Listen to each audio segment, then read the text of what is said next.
Evangelho de João, capítulo 4. Está escrito: os fariseus ouviram falar que Jesus estava batizando mais discípulos do que João, embora não fosse Jesus quem batizasse, mas os seus discípulos. Quando o Senhor ficou sabendo disso, saiu da Judéia e voltou uma vez mais à Galiléia. Era-lhe necessário passar por Samaria. Assim, chegou a uma cidade de Samaria chamada Sicar, perto das terras de Jacó, que Jacó dera a seu filho José. Havia ali o poço de Jacó. Jesus, cansado da viagem, sentou-se à beira do poço. Isto se deu por volta do meio-dia. Bom, o Evangelho de João, irmãos, ele é um evangelho completamente diferente, e ele traz esse relato da mulher samaritana, diferentemente dos outros evangelhos, e tem duas coisas importantes aqui que a gente nota.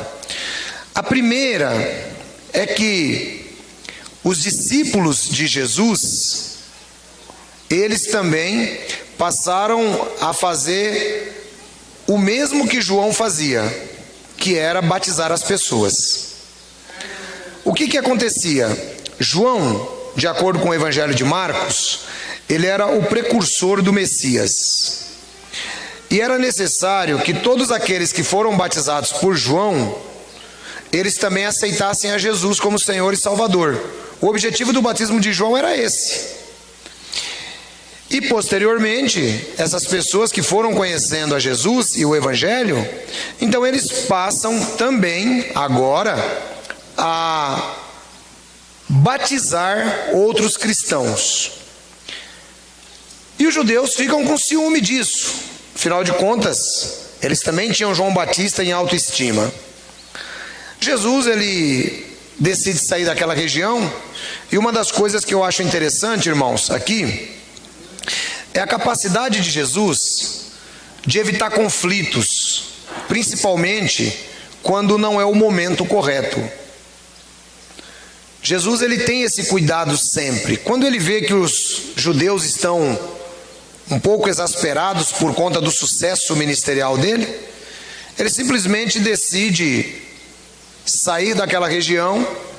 E é interessante que ele vai por Samaria.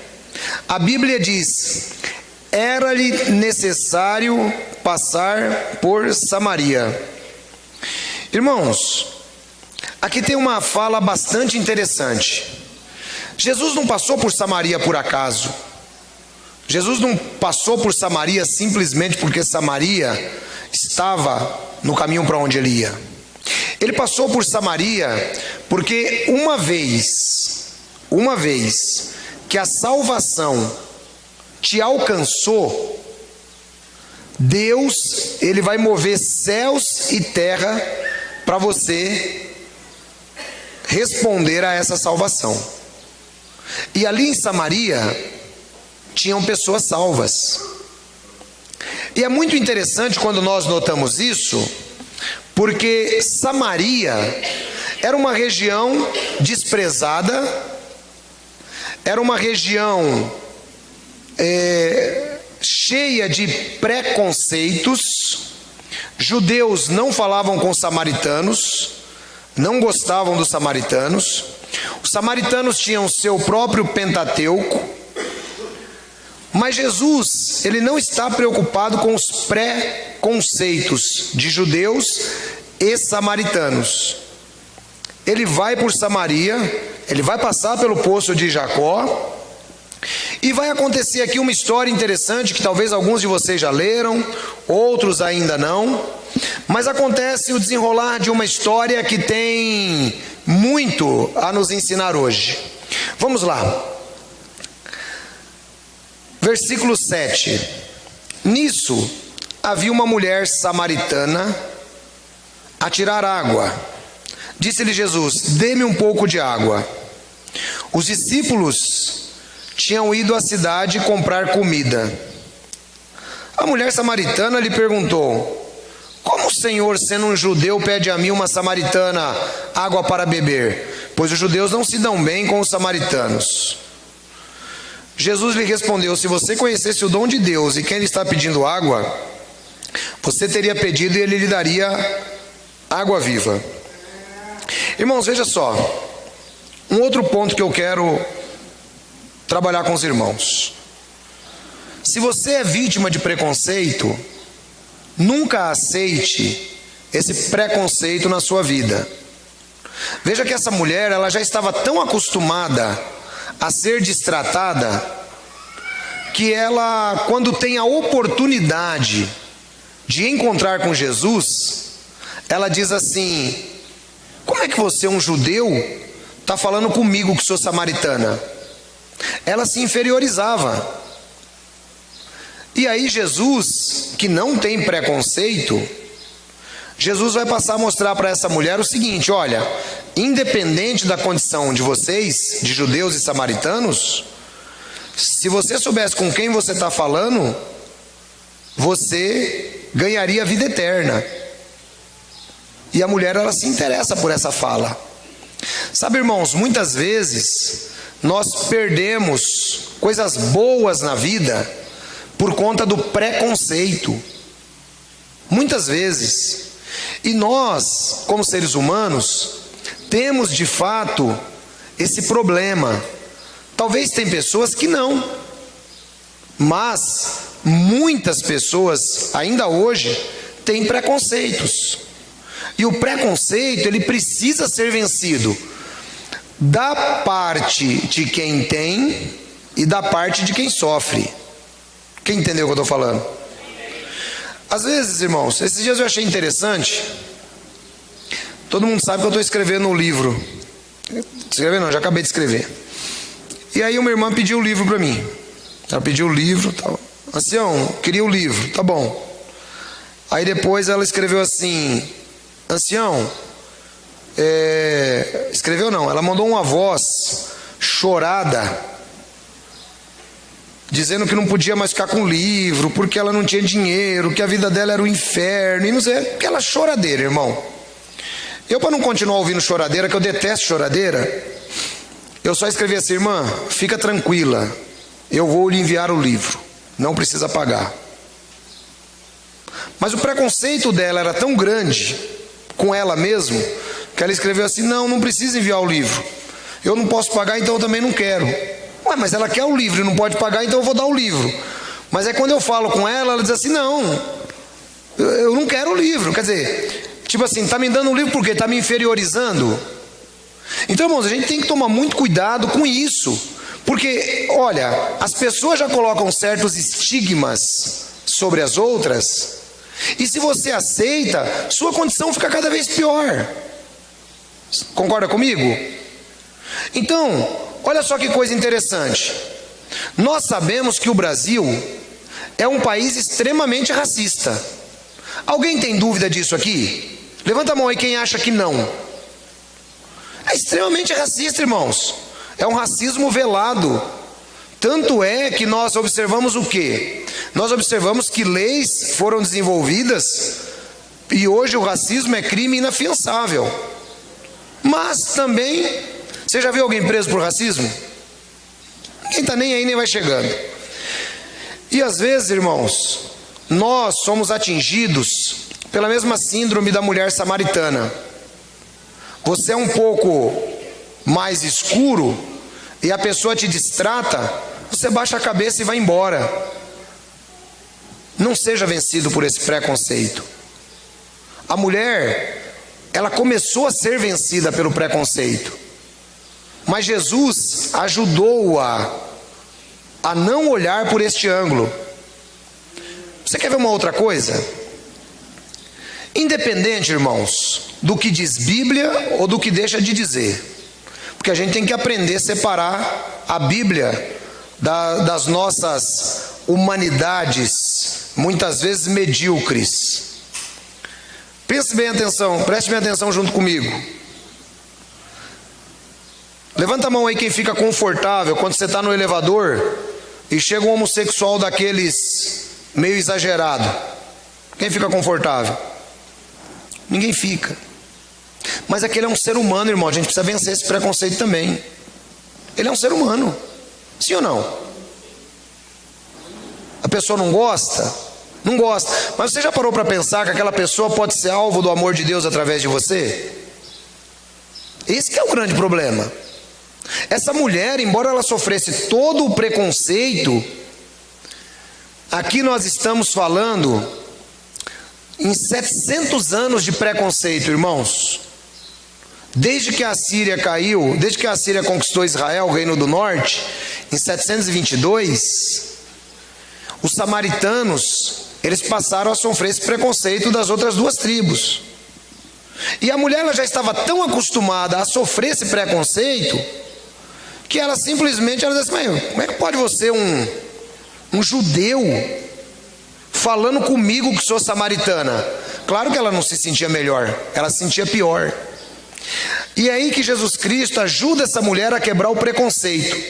Sabe por quê, irmãos? Quando você lê os evangelhos, e quando você lê como Cristo tratava cada pessoa, você passa a entender que se existe alguém que nunca teve preconceito como nós temos, é o Senhor Jesus.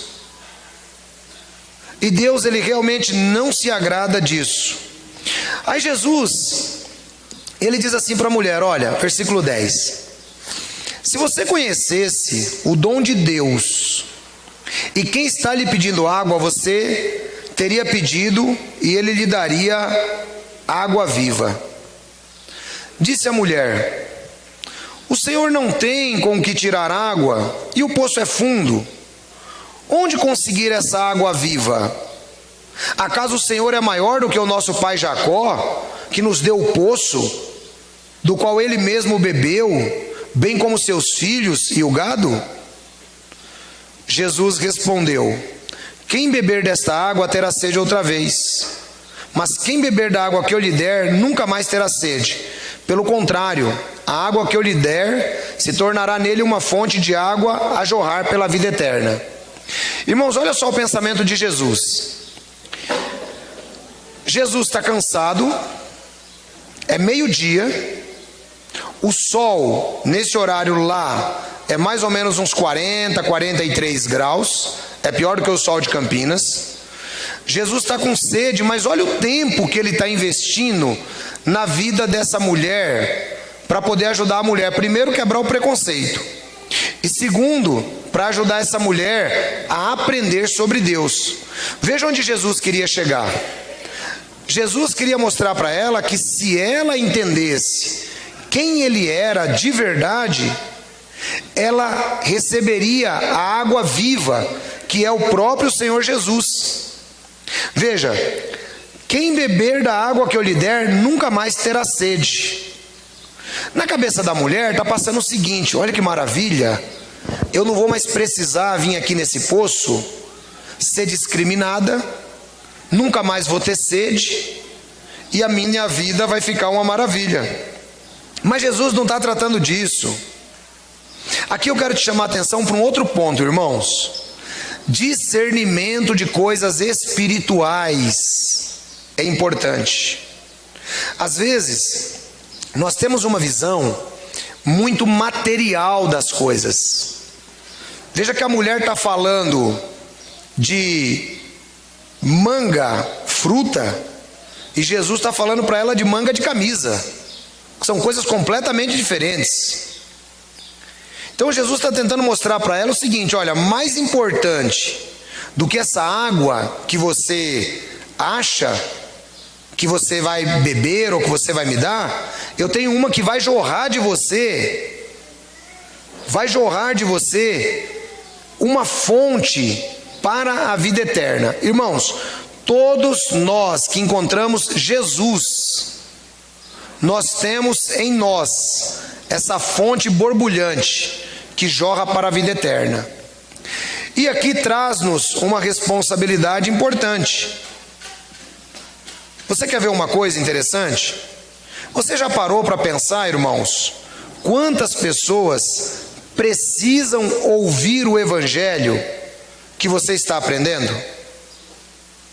Pode ser sincero comigo. Quanto isso lhe preocupa? Quanto que lhe preocupa? Tem alguém que se preocupa tanto assim? Eu preciso falar sobre Jesus para o meu vizinho. Eu preciso falar sobre Jesus para o meu amigo de trabalho. Eu preciso falar sobre Jesus para o meu patrão. Quem tem essa preocupação viva, assim de dizer, eu sou apaixonado por essa causa aí? Levanta a mão. Você percebe, irmãos? Isso é uma coisa que a gente precisa trabalhar na igreja de Jesus. Eu fico pensando, irmãos, no apóstolo Paulo. Se você pegar Atos dos Apóstolos, no capítulo 9, você vai ver uma coisa interessante ali. O apóstolo Paulo, ele tinha acabado de ajudar a matar Estevão, no capítulo 7. O capítulo 8 veio uma perseguição, todo mundo é espalhado, exceto os apóstolos. E depois no capítulo 9 a Bíblia diz que Saulo ainda respirava assassinato.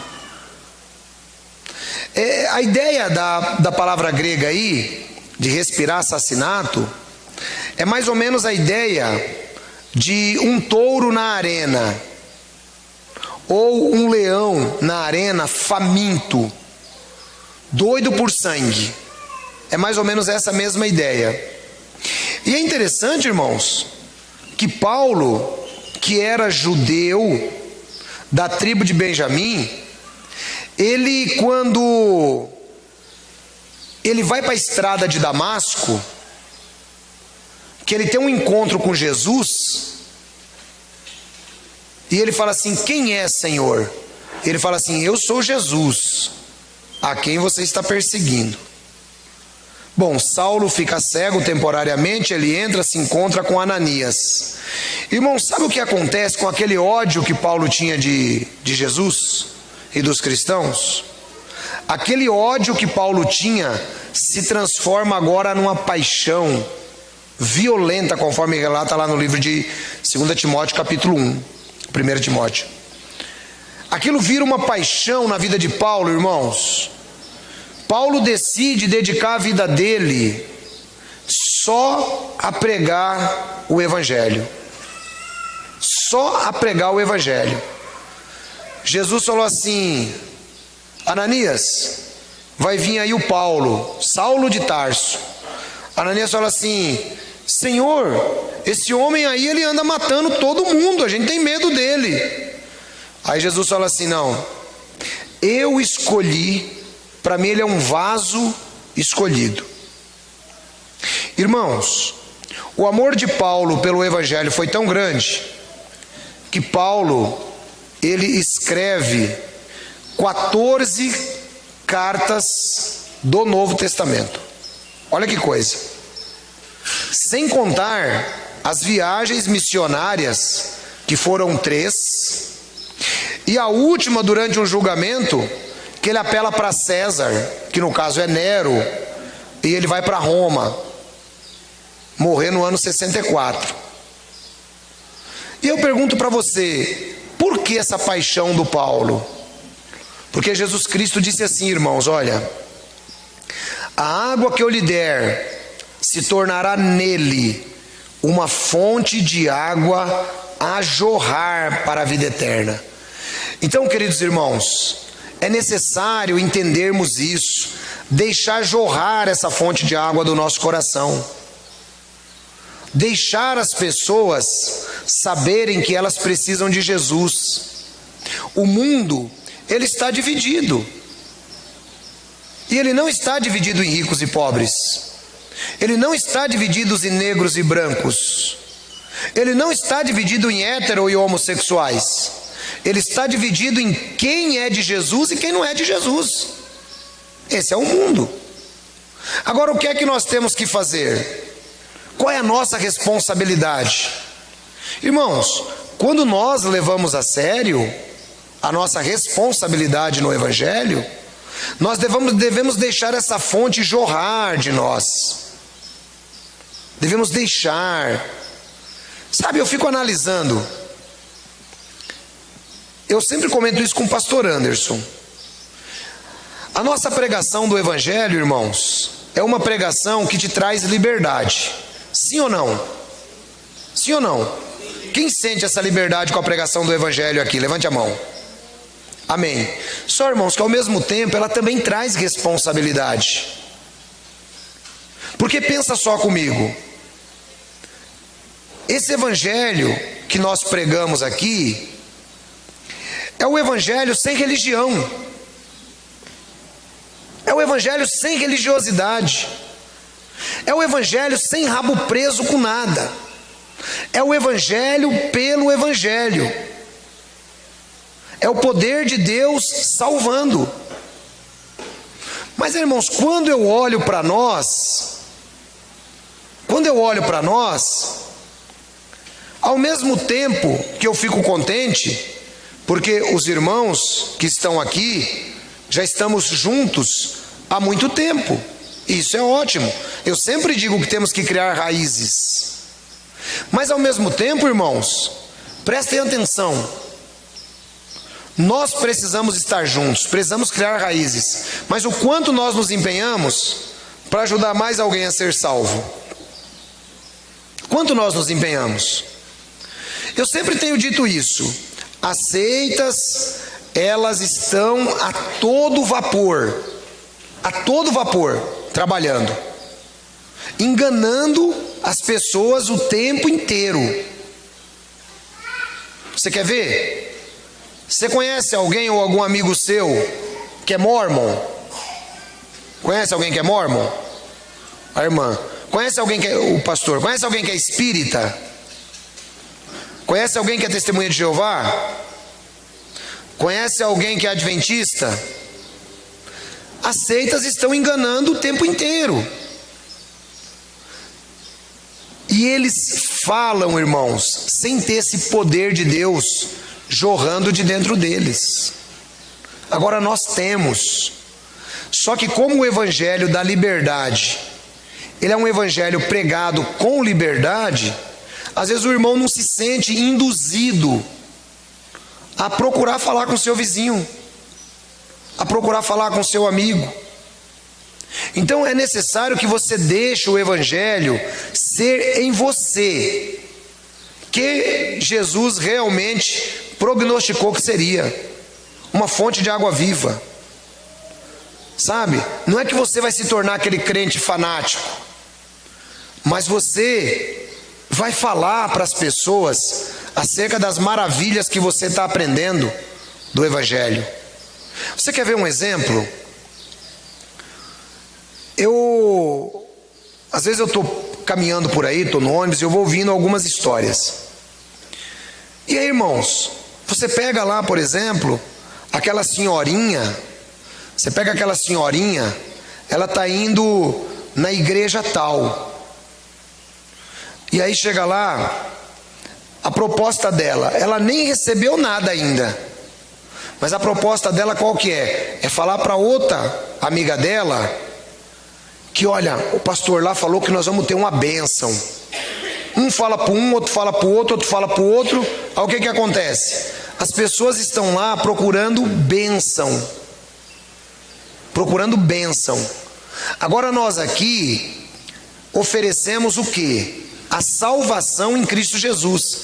Irmão, tem algo mais importante do que a salvação em Cristo? Será que tem algo mais importante?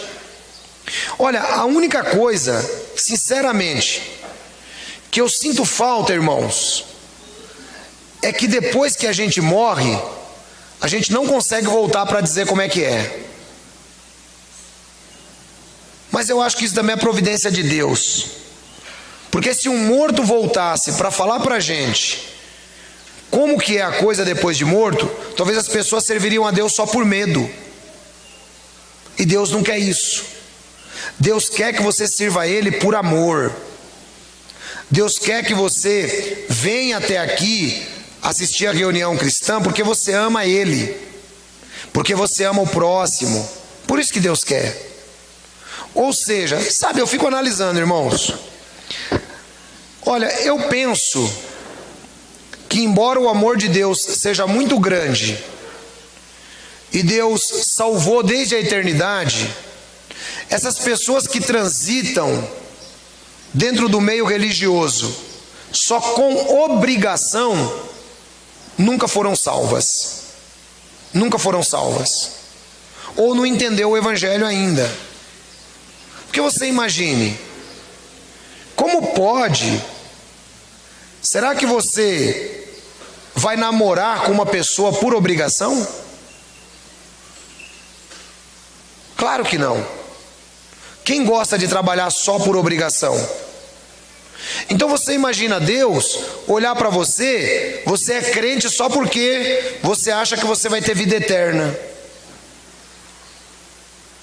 Você consegue imaginar isso? Pense nisso comigo um pouquinho. Ah, eu sou crente porque eu vou ter vida eterna, sabe? E cadê o amor a Deus, irmãos? Você percebe que é um relacionamento prostituído que hoje as seitas ensinaram e muitos crentes também. Você tem que estar servindo a Deus porque você ama a Deus. Você tem que deixar isso jorrar de você, sabe? Você precisa buscar o prazer na palavra de Deus. Nós temos que avançar, irmãos, além dessa religiosidade. Ah, eu vou na igreja hoje porque o ancião falou que eu tenho que ir. É ótimo, você vai aprender muita coisa. Mas seria melhor se você pensasse: eu vou na igreja hoje porque hoje eu vou aprender sobre Deus, eu vou rever meus irmãos, eu vou edificar a minha fé. Esse deve ser o objetivo. Agora, fazer as coisas por obrigação, nós estamos longe do que Jesus ensinou para essa mulher. Quem está entendendo o que eu estou pregando? Amém. Eu escutei 2 amém, vamos tentar de novo. Amém. Quem está entendendo o que eu estou pregando? Amém. Entendeu, irmãos? Essa água que eu vou dar para vocês, ela vai jorrar de dentro de vocês. Não são deveres religiosos. Não são deveres religiosos. Hoje, as igrejas tocam o povo a partir de deveres religiosos. Já percebeu isso? É tudo no dever religioso. Ah, porque eu tenho oportunidade. Ah, porque eu canto. Ah, porque eu sou o líder disso, sou o líder daquilo. Graças a Deus aqui nós não temos líder quase de nada. Nosso líder é Cristo. Então, irmãos, nós precisamos parar e pensar mais um pouquinho. Deixa essa água jorrar de dentro de você. Pratique isto. Eu fico analisando que o cristianismo tinha tudo para dar errado. Tinha tudo, irmãos. Todos os ingredientes favoreciam o erro do cristianismo. Todos. E eu pergunto para você, por que não falhou? Sabe por quê? Porque Jesus escolheu as pessoas certas, comprometidas com a palavra dele. Sabe o que aconteceu depois da morte de Jesus? Depois da perseguição de Jerusalém, quando Paulo chega, não é, para o evangelho, cada apóstolo, irmão, ele vai para uma região do mundo. Sabia disso? Cada apóstolo, eles não ficaram lá assim, ó, oba, nós somos a igreja apostólica aqui de Jerusalém. Não, cada um foi para uma região do mundo. A tradição diz que Tomé foi para a região da Índia. Mateus seguiu o caminho da Etiópia. Por que, irmãos? Uma fonte borbulhante. Jesus é essa fonte. E é isso que nós precisamos ter também. Porque as pessoas estão perecendo. E como que nós vamos descobrir os salvos, irmãos? Se nós não praticarmos o evangelho dessa maneira. Agora, eu sempre tenho dito, tem gente salvo que vai passar por dificuldade até Jesus voltar. Vai. Não é porque ele é salvo, por exemplo, que Deus vai evitar que ele entre numa seita. Não. Ele poderá até entrar, passar por lá, ficar um tempo, apanhar e depois ele ser resgatado. Mas você não poderia ter evitado isso na vida dele? Você poderia ter evitado. Você já parou para pensar? Você vem para a igreja todo domingo. Aí você passa lá, tá seu vizinho com um cachorrinho. Boris, né? Todo domingo está lá cachorrinho, o vizinho. Aí, irmão, um dia você está saindo para a igreja, seu vizinho trocou o Boris por uma pastinha e está indo para o serviço de campo com a Testemunha de Jeová. Quem entendeu que você tinha responsabilidade nessa história aí? Levanta a mão. Quem entendeu? Você tinha responsabilidade, irmão. Você tinha que falar do evangelho para ele. Você não falou, a seita veio e falou. Então nós precisamos, irmãos, ter um compromisso com Cristo, não é comigo. Mapeia. Esses dias, por exemplo, eu achei interessante, né? Que o Miguel e a família estão sempre aí. Dali a pouco eles trouxeram uma outra família inteira, né, Miguel? Trouxeram uma outra família inteira. Aí depois a família já veio de novo, vai vir de novo. Irmão, isso é tentar passar para fora aquilo que nós estamos aprendendo. É deixar essa fonte jorrar na sua vida. Aquilo que é bom para nós precisa ser apresentado para os outros. E Jesus é a solução. Jesus é a chave para os problemas do mundo. Mas vamos prosseguir. 15. A mulher lhe disse: Senhor, dá-me desta água, para que eu não tenha mais sede, nem precise voltar para tirar água. Ele lhe disse: vá, chame seu marido e volte. Por que Jesus manda ela chamar o marido? Isso aqui, irmãos, tem um aspecto cultural. Dentro da visão judaica, era feio para uma mulher se expor sozinha em lugar público com um homem que não fosse o seu marido. Então Jesus fala assim, ó, vai lá e chama o seu marido.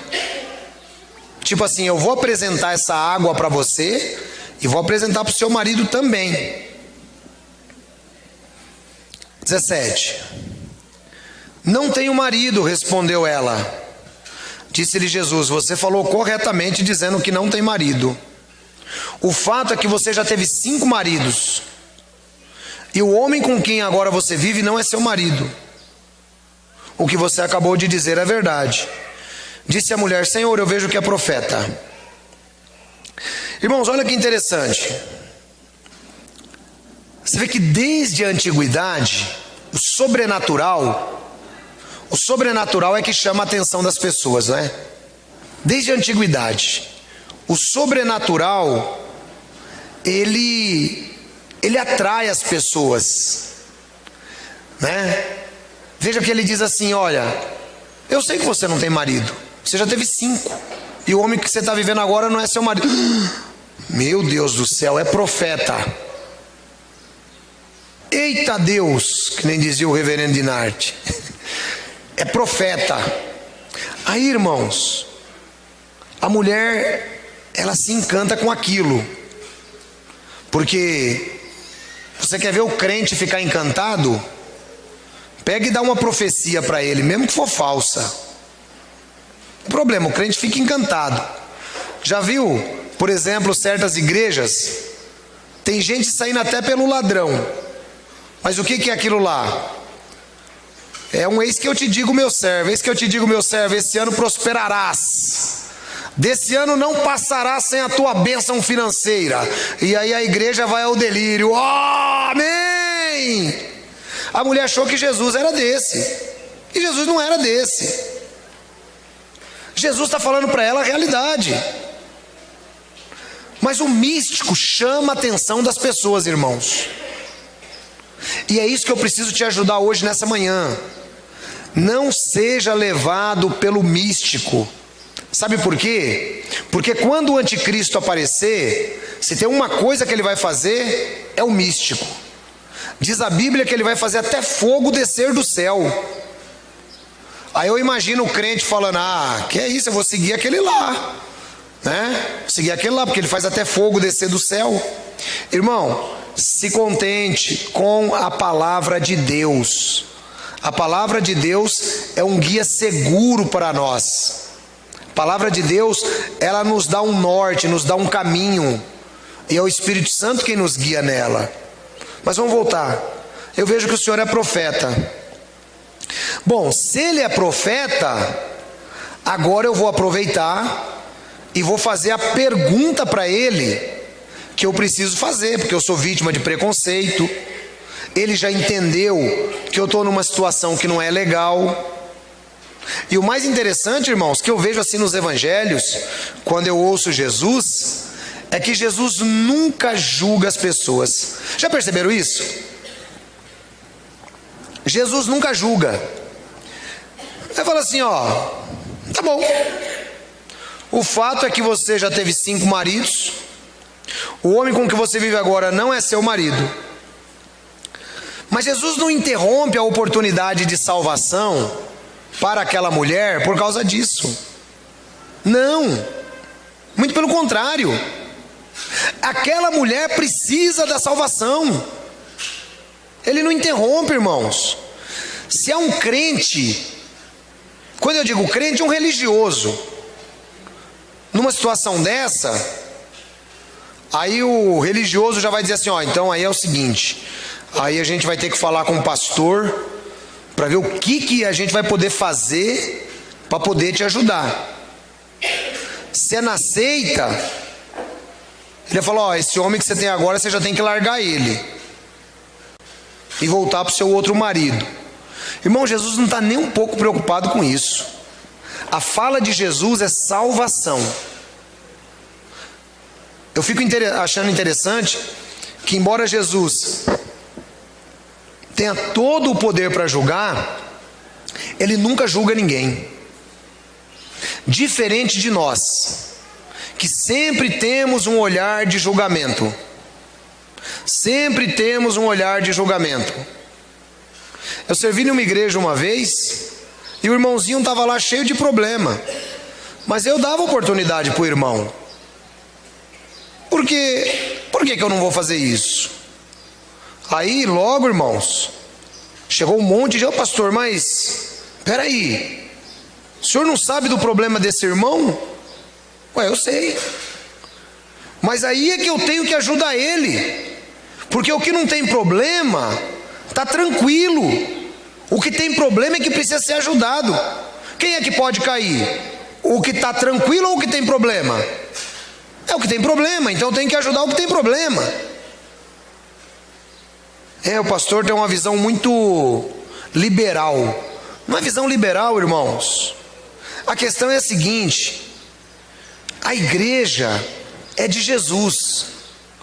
Você é servo de Jesus. Romanos capítulo 14 diz assim: quem és tu para julgares o teu irmão? Para o seu Senhor ele está de pé, ou cai, mas estará de pé. Ou seja, perante Jesus ninguém cai, porque o Senhor pode sustentá-lo. E por que a gente fica julgando? Jesus não julga essa mulher. Jesus, ele entra para uma linha completamente diferente. Veja comigo, versículo 20: nossos antepassados adoraram nesse monte, mas vocês, judeus, dizem que Jerusalém é o lugar onde se deve adorar. Jesus declarou: creia em mim, mulher, está próxima a hora em que vocês não adorarão o Pai, nem neste monte, nem em Jerusalém. Vocês, samaritanos, adoram o que não conhecem. Nós adoramos o que conhecemos, pois a salvação vem dos judeus. Aqui ele está falando dele mesmo. No entanto, está chegando a hora em que os verdadeiros adoradores adorarão o Pai com espírito e verdade. São estes os adoradores que o Pai procura. Irmãos, veja só que interessante. A preocupação dessa mulher agora, ela entendeu que Jesus é profeta, ela entendeu que Jesus conhece a história samaritana, conhece a história judaica. Então ela fala assim: bom, já que é assim, onde que nós vamos adorar então? Ela não tinha entendido que não era onde, era em quem, que era o próprio Jesus que estava ali na frente dela. Então Jesus diz assim: olha, vai chegar um momento que nem no Monte Gerizim e nem em Jerusalém. Vai chegar um momento que os verdadeiros adoradores adorarão o Pai em espírito e verdade. Irmãos, esta é a adoração que nós precisamos praticar, em espírito e verdade. A verdade é Cristo, em espírito, porque o seu espírito está ligado ao Espírito Santo de Deus. Essa é a adoração. Não se trata de um local geográfico, mas também não se trata de você ficar em casa só se alimentando e assistindo o que eu prego pela internet. Não. Adorar em espírito e em verdade. Então vamos lá, eu explico. O apóstolo Paulo, no livro de 1 Coríntios, capítulo 6, ele diz que a igreja em conjunto forma um só Espírito, um só Espírito, e que nós em conjunto somos o templo do Espírito Santo. Então, quando nós estamos juntos adorando a Deus, aprendendo a verdade da palavra de Deus, nós estamos adorando em espírito. Quem entendeu o que eu estou falando? Amém? Nós estamos adorando em espírito. Esse momento é um momento de adoração em espírito. Estamos todos em comunhão, estamos todos no mesmo Espírito Santo de Deus, adorando a Deus. E em verdade, a verdade não é um conjunto de crenças. Creia nisso, não. A verdade é Cristo. Foi por isso que ele disse assim: olha, vocês não vão adorar nem aqui nem lá, você não sabe o que é salvação, vocês não sabem o que é salvação, porque a salvação vem dos judeus, ou seja, eu sou a salvação. Então você tem que entender o que eu estou lhe falando. Essa é a ideia de Jesus para a mulher. E aí o texto continua: Deus é espírito. 24. E importa que os que o adoram, adorem em espírito e verdade. Disse a mulher: eu sei que o Messias, chamado Cristo, está para vir. Quando ele vier, explicará tudo para nós. Irmãos, é interessante a capacidade da rejeição humana diante das evidências. Veja só, primeiro ela reconhece que Jesus é profeta. Segundo, Jesus diz para ela que a salvação está num plano espiritual. Terceiro, Jesus diz para ela que não é onde, é em quem. E ela, como samaritana que estudava o Pentateuco, ela sabia que o Messias iria vir. Isso está escrito em Deuteronômio capítulo 18, versículo de 15 a 18. Jeová vosso Deus suscitará um profeta semelhante a mim, e todo aquele que não escutar esse profeta vai morrer, que é o próprio Jesus. Então ela sabia de tudo isso, mas a mente preconceituosa dela ainda insiste em dizer assim: olha, tá bom, o que você falou quase me convenceu, mas eu ainda prefiro ficar com o que eu li, que o Messias vai aparecer. E aí, irmãos, aquela mulher, ela era salva. Quem já escutou? Bom, todo mundo já sabe o que penso sobre salvação antes da fundação do mundo. Aquela mulher era salva em Cristo Jesus, e ela precisava entender Cristo. E aqui tem uma coisa interessante. Jesus diz assim para ela, ó. Jesus então declarou: eu sou o Messias, eu que estou falando com você. Irmãos, é incrível quando você pega os detalhes das passagens bíblicas. Jesus não falava que ele era o Messias para ninguém. Já perceberam? Ele curava, ele falava assim, ó, não conta para ninguém. Ele ressuscitou a menina e falou assim, ó, não fala que foi eu não. Porque o momento dele para os judeus ainda não havia chegado. Mas conforme você viu no texto, era-lhe necessário passar por Samaria. Tinha gente salva em Samaria que tinha que aprender a palavra de Deus. Então Jesus, ele não perde tempo. Quando ele vê que a mulher ainda é refém dos seus próprios preconceitos religiosos, então ele diz assim, eu sou o Messias. Aí, irmãos, veja só que legal isso aqui, ó. Naquele momento, seus discípulos voltaram e ficaram surpresos ao encontrá-lo conversando com uma mulher. Mas ninguém perguntou, que queres saber? Ou por que está conversando com ela? Os discípulos eram tão preconceituosos quanto a própria mulher. Eles procuravam seguir as etiquetas do sistema religioso judaico. E Jesus não estava nem um pouco preocupado com as etiquetas, irmãos. Um dia eu disse em uma pregação que Jesus era um marginal na lei. E um monte de gente me atacou, você está falando heresia. Não, não falei heresia. Marginal significa aquele que anda à margem. Marginal do Pinheiros, porque é a margem do rio Pinheiros, né? Aí, irmãos, o cidadão falou, você está chamando Jesus de marginal, tal, não sei o que. Não, é porque Jesus andava à margem do judaísmo. Jesus não estava nem um pouco preocupado com nada que o judaísmo pregava, irmãos. Para Jesus aquilo era tudo um monte de refúgio, um monte de lixo. Então toda vez, se você prestar atenção, quem é que está chamando a atenção de Jesus? Sempre os líderes religiosos, os fariseus, os doutores da lei, os saduceus, porque Jesus não se conformava ao pacotinho religioso deles. E é o que eu tenho ensinado a você, olhar para Cristo, não para um pacote religioso. E é muito importante quando a gente olha isso.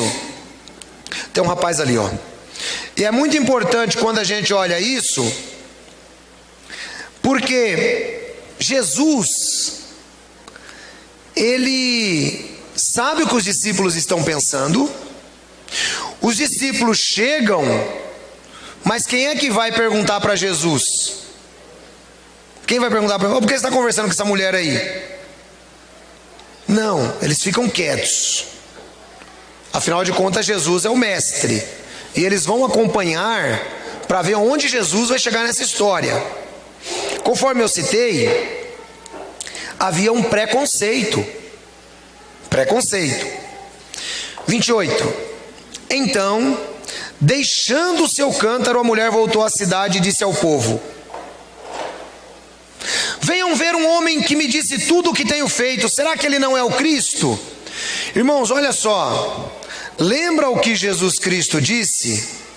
Se você beber da água que eu vou te dar, que sou eu, se você me aceitar Jesus como Senhor e Salvador, a água que eu vou te dar vai se transformar em você uma fonte que jorra para a vida eterna. Você vai multiplicar o que eu estou te ensinando. E é exatamente isso que acontece.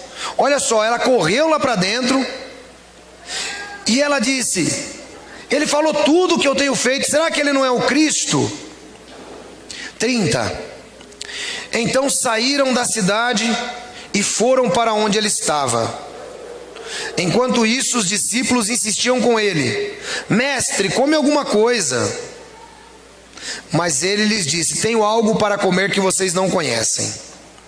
Então os discípulos disseram uns aos outros: será que alguém lhe trouxe comida? Disse Jesus: a minha comida é fazer a vontade daquele que me enviou e concluir a sua obra. Vocês não dizem que daqui a 4 meses haverá colheita? Eu lhes digo: abram os olhos e vejam os campos, eles estão maduros para a colheita. Aquele que colhe já recebe o seu salário e colhe o fruto para a vida eterna, de forma que se alegram juntos o que semeia e o que colhe.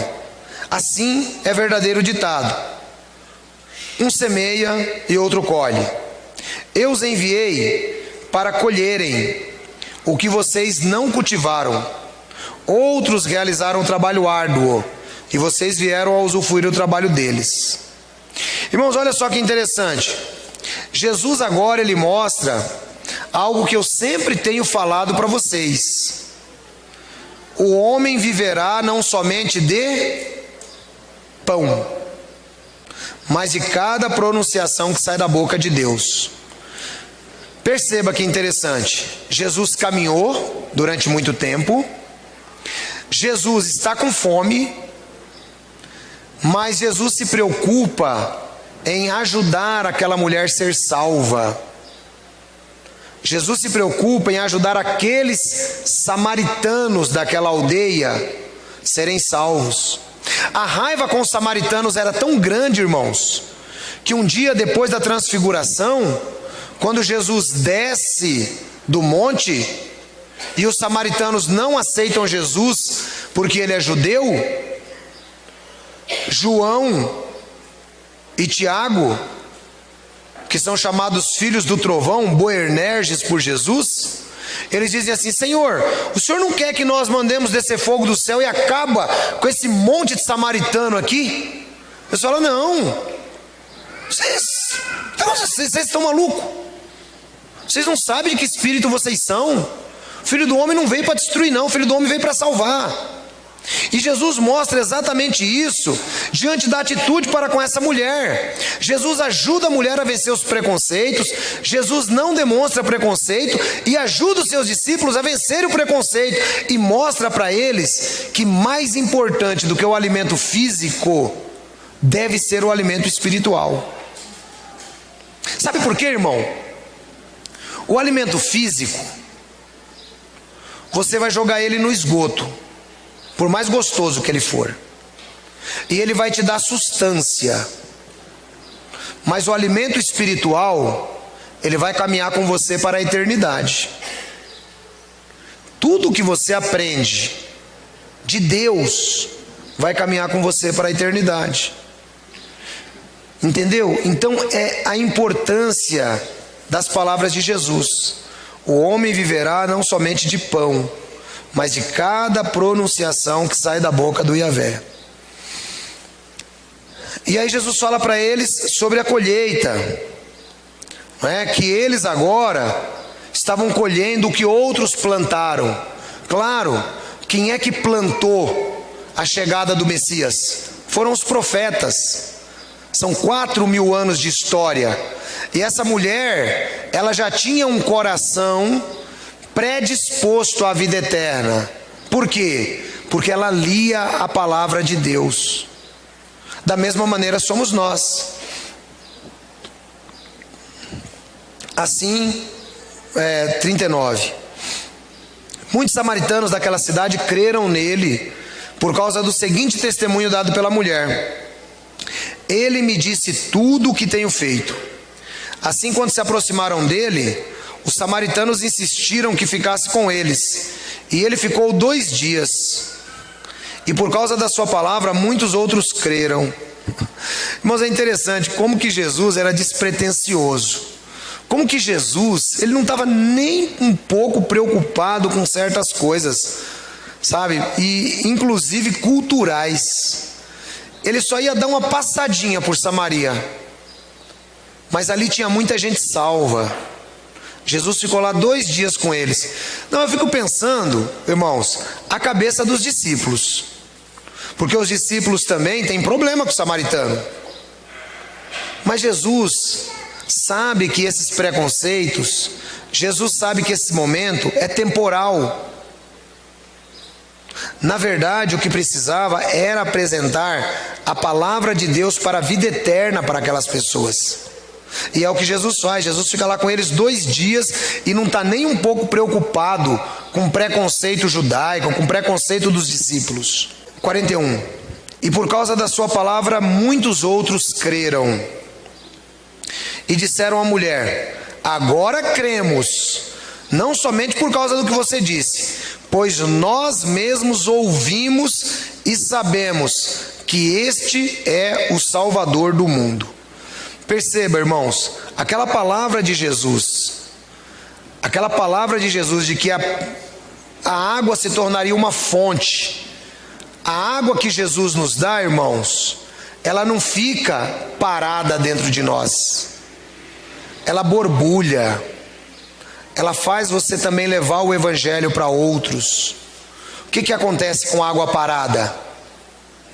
Água parada cria bactérias, cria mosquito da dengue, chikungunya. A água de Jesus, ela jorra para a vida eterna. Você tem prazer em renovar essa água dentro de você. Sabe aquele seu colega na empresa? Depois de hoje você vai falar para ele: ô fulano, vamos aprender comigo algumas coisas interessantes lá na igreja? Ah, eu não vou não.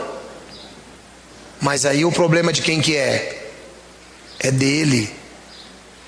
Sabe aquele seu vizinho?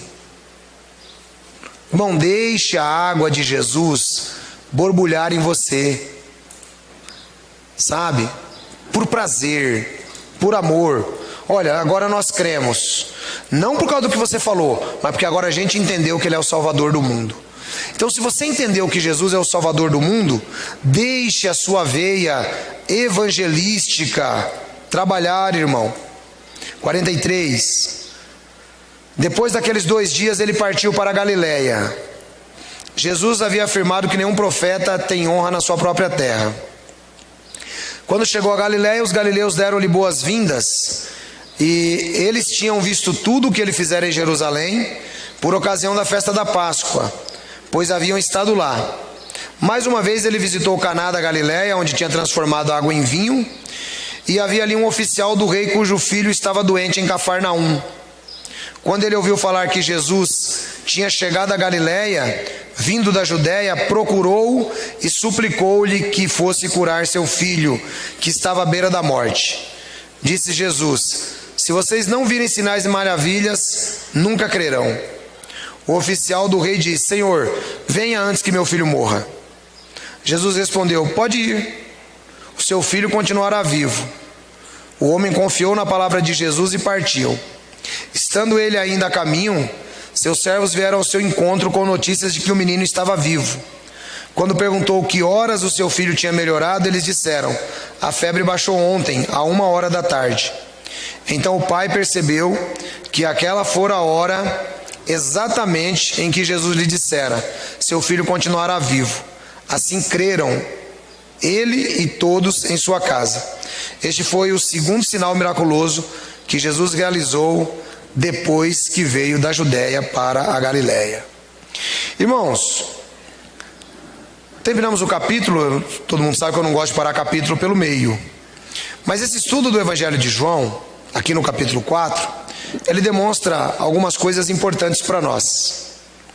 Primeiro, é que nós precisamos vencer os preconceitos que nós temos. Posso ouvir um amém da igreja? Amém. Segundo ponto, irmãos, nós não devemos aceitar o preconceito sobre nós.